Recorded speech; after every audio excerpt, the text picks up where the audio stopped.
Hey folks, how you doing? It's Adam Godin, and want to talk to you guys about a very important issue to me. It's kindness. Kindness is so essential and crucial to the foundation of humankind that we all have interactions all the time, whether it be to a cashier, or just a routine person that we go through, that we inevitable that we go through, or our family.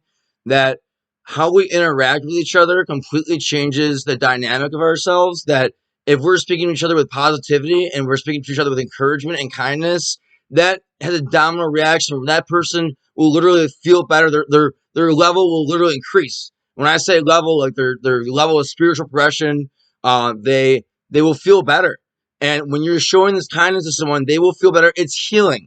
When you show someone kindness with healing, it's healing, and they become a better person from it. And what happens is that when they call it random acts of kindness. When someone has this kindness act, then it changes their dynamic, and then it changes how they treat other people. And think about the domino reaction. Think about how many people would interact with different people. You know what I mean? Like, you would think about all the people that if I were to talk to, then all the people they were to talk to, and all the people they were to talk to. You talk about 6 degrees of separation and such forth, and how we're all so connected. So, if I'm kind to someone and they become a better person, let's say I make their day. Let's say I make their day and I give a compliment that completely flattered them, but I was sincere. At the same time, it was not a superficial comment. It was a genuine comment.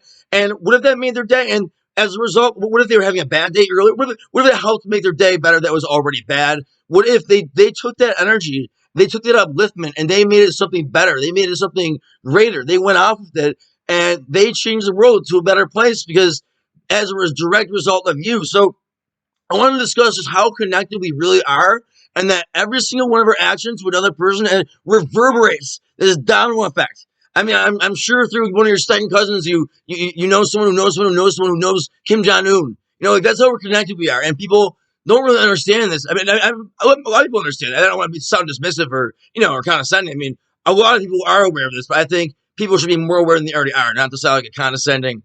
Anyway, so what I'm saying is that we must be kind to all others always, because every single interaction we have is a domino effect to everyone else. If we show people consistent kindness, we're literally making people a better place, and people make the world a better place. So we're making the world a better place, and it's a better place for you.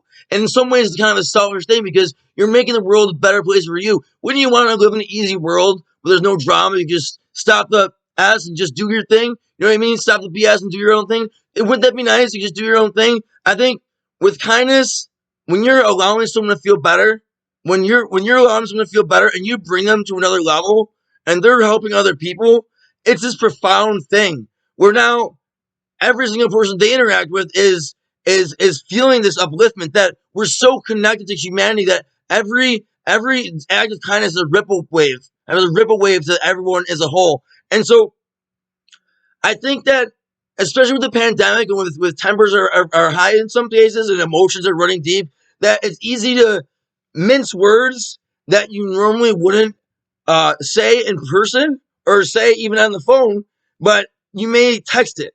And I want to talk about how we can get in moods, gotta do my hair on the camera, just to make sure, but we get in these moods, right? And sometimes we say things that we don't necessarily mean, that we would never say in person. And it's not only the moods, but it's how we encode our messages. Text and messaging are such a unique form of communication that it should be a different subset of communication itself. It's so different. It's so different. There's no tone. It's not personable. You're not even thinking. You see, when you have a speech, there's data that becomes a concept that becomes vocalized into a word, but you're missing that step of communication if you go right from thought. If you go right from thought to texting, you're not giving that thought a chance to process before you speak it out. So I want to talk about how things can be so easily misunderstood through text that I cringe to think that how many relationships have been, have ended, because let's say that there was a complete misunderstanding over text. In my opinion, it's absurd. Let's say you have this boyfriend, right? Like, if this boyfriend, you never argue in person, you never argue on the phone, ever, not even close. And if it is, it's a little a little cat fight, just a brief little, transient, fleeting thing. That might be like one, what I mean? It does. If you're like in a relationship like that, then if you're just doing your own thing without drama, then the world becomes a better place. So what I'm saying is it's kind of a selfish thing because you're making the world a better place. If you're spreading your good vibes, well, you're going to get that back. And who wouldn't want to live in a world that's easy to live in? Who wouldn't want to live in a world that's easy to live in? You're making the world an easier place to live in if you're making the world a better place because we're all part of this world. And many are aware of this concept, but I just want to talk about how kindness and communication, that there are things that normally people would never say, right, in person or out loud. And and they would say really nasty things, and how about things get misinterpreted. Like I said, there's no tone through message or text. Things being completely misinterpreted, and one seemingly innocuous piece of information, it can even be an emoji. It could be a kissy face emoji for Pete's sake. But it completely changes the meaning of the whole. That you have one rearrangement of words that are slightly different that is going to completely change how that message is coming across. And that's a huge, huge problem. That's a huge deal. So we cannot ever end a relationship or end the terms with someone over something that happened over a phone. It's impersonal. It's like, it's virtual. We're not even talking. We're pressing buttons. We're pressing buttons. That something like that, so superficial, can never end our relationship, especially if it's a great one, a good friendship, a good relationship, what it may be, even a relationship with your family, with anyone. If you're ending some relationship via text, it's very problematic because you need to have that speech. You're skipping the process of communication as a communication major, where you're turning a thought into a text instead of turning it, like I said, a concept into a text, or a concept into a thought, right? Turn that information to a concept, vocalizing it. The process of vocalizing it takes a part of your brain that you wouldn't be using if you're just simply having a thought impulse directly detecting you know what I mean? You're missing a step. You're missing a step. So it's always going to be incomplete communication. You're never going to really know what the person's saying on the same level through text. I mean, now and then you make an idea, but in reality, it's things get lost in translation so easily, and it's a very, very imperfect vessel of communication. So I want to say that sometimes, especially with people we love for some reason, that if we get heated in the moment, we text things that we don't mean. We text things that don't, even if we're cool, right? In person or over the phone, we don't have that much beef, right? We're not going at each other, but at some points that we're texting each other, and you're at each other's throats. But what I'm saying is that's all virtual. That's fictional. That should have no bearing on or define the actual, the nature or the value of the relationship in person or over the phone or any other way except for text. So it's so easy to say nasty things through text. It's so impersonal. And I want to say that if this happens to you, have compassion and understand that there's still a good person. There's still a good person for doing what they're doing. Like sometimes people just say they get in moods and they text something they would never say. So to have compassion, that one of my favorite quotes is, "Be kind, for everyone you meet is fighting a harder battle." And it's so true that we're all going through our own stuff. We really are. We're all going through our own stuff. And so, when someone says something through text, instead of getting angry and holding against them, talk it out. And that's what I'm saying. If you ever find yourself in a situation where you're having an argument over text or through a message or something like that, whether Facebook, whatever, then I think you need to talk it out. People need to talk it out because it's so impersonal. It's not even a real conversation. At least if you're talking on the phone, at least you're talking on the phone with a sense of tone, and you have a sense of, what they're trying to communicate through ear to ear. But but at least you're not skipping that skipping communication where at least you're verbalizing. At least you're verbalizing, even if you're not on the phone. Even if you're on your phone, even if you're not in person, where body language is essential to understand what someone's saying. So I think it's important to be patient and be calm and just chill out and let's relax. I know there's a pandemic and things are going tough, and God bless anyone during this pandemic who's lost anyone lives from this horrible COVID. God bless you all. I have the deepest empathy in the world for this situation, and we're gonna make it through this. But I just had to create this video because it's just so important that we treat each other with kindness, and that one negative action of someone can affect the entire society because we're all so connected. And you live in the world that you create. That you live in the world you create. So ask yourself: do you want to live in a world that's easy to live?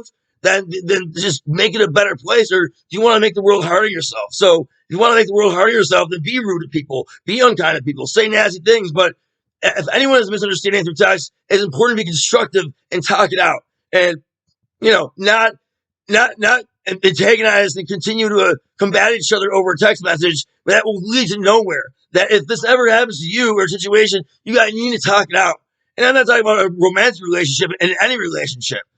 A relationship should not end because of text message. A relationship should, if there's ever any issue through a text message, it should be talked out immediately. And that's a very, very important point to remember, my friends. So if you're in a situation where you love someone, you never get in a fight with them in person, ever. You ever argue with them in person. You never have problems talking on the phone. You get in this text message war, and now, they're out of your life. That's a complete imperfect way of communicating, and people text not only what they wouldn't say in person, but what they don't mean. That it's impossible to understand what really someone means. It could be the arrangement of a word, or if it's all caps. So to have personal malice for someone for getting in this, texting war, I think really that we have to not take things personally and have empathy for the other person. We're all going through our own things. People make accidents. They text things they normally wouldn't, but it's so important to just talk it out. That you can't have this linger and have like this. If there's anything you want to work out, you talk about it in person, over the phone. At least you're not skipping that step of communication where you just have a thought impulse to text without filtrating that. So the part of your brain that vocalizes the concept is signifies a signifier. You know what I mean? It's signified. You know what I mean? I think people in Buffalo say it too often. And one of those generic cliches that I kind of say it ironically because it's fun to say, You know what I mean? But so yeah, you know what I mean? So this is a real big deal. So I think that we just all have to treat each other with kindness. It's such a brutal, confusing world for so many people, and then to just come together and realize how unstoppable, realize how powerful it would be if we all were together, if we all treat each other with kindness. People would be in such a better mood. We'd all be in such a higher level. Like, it'd be such a better world to live in. So have the world you want to live in. Treat others with that respect and kindness that you would want, and you will have that world in return, and you will manifest that social reality. So it all starts from within. Be kind to all others, and that includes be kind to yourself. So don't beat yourself up. Be kind to yourself, and ask yourself before communicating anything. Ask yourself: is this with love? Is this with love? Am I saying this with love and respect? Am I saying this with love and respect? And before you even press the send on that, if the answer to the question is, am I talking with love and respect? Then don't send it. And that should be a universal rule. What if we all live by that rule? Think how much better the world would be. There'd be so much more less cruelty. Not more typo, but verbal typo, but it would be such a better place to live. Imagine if we all work together and we had these big jobs, like we have infrastructure, we have agriculture, we have banking systems. Imagine if every one of those big industries collaborate with, treat each other with kindness. I know we're all trying to win the deal when we're negotiating with companies, but if we just all show each other kindness, it really changed the dynamic of person in the world, which is what I'm saying. So treat yourself with kindness, treat all others with kindness, that the world will be such a better place. And if you find yourself in an argument, debate, and never end a relationship, with friendship or otherwise, through a text, it's foolish. It's unnecessary, and you're running away from the problem instead of facing it. Always just call someone on the phone, and to refrain from saying those nasty things, but to have those empathy for other people who do say that, because they're going through a lot of things and the world's going through a lot of things. That's the main messages I'm trying to drive home to summarize. And on that note, I hope you have a very well weekday, you name it, month, June, July, and I'll see you next time. Not sure when, but this is a very important message. I had to get that out of there, so that we can't be treating each other with, meanly. We can't treat each other in a combative way, in a rude way. I mean, we have to be on the same level. I mean, if we respected someone, would we be rude to someone we respected? Would we be rude to someone we respected? No, we wouldn't. I mean, I'm assuming so. If you're being rude, it's an act of disrespect. Before you communicate with anyone, ask yourselves: am I saying this with love? Am I saying this with respect? And you do those two things, and my friends, by 3 days from now, we'll be on Mars. Thank you for watching.